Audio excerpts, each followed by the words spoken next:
Paulie attempts to steal the old lady's life savings, and when she catches him off guard, he comes up with nothing better to do but to get rid of the grandma. Paulie Walnuts is excessively impulsive.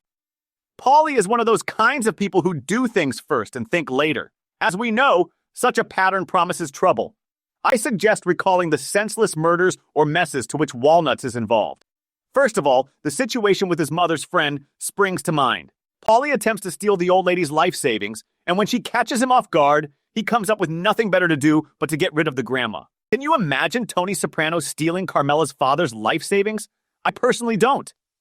Well, Walnuts has no moral anchors whatsoever. In the end, Paulie breaks the most important rule of the Mafia. Every single member of the organization is obliged to give money to the boss.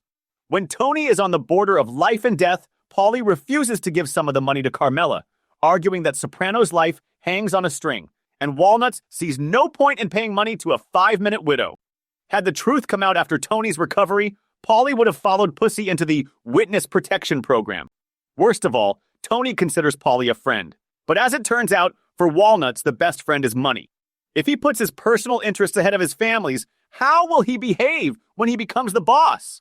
Let me answer this. He'll rob all his underlings to the bone. Tony, for all his faults, is not a bad manager, capable of leading the family and making sure that everyone in the family benefits.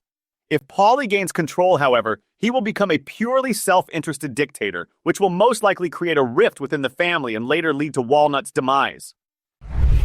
If Paulie does gain power after the death of Tony Soprano, the best-case scenario is that Walnuts becomes the personal Frito for New York. He will do their orders, trying to ingratiate himself with his masters, and the Jersey crew will lose their autonomy as a result of his reign. As the saying goes, Paulie never had the makings of the varsity Don.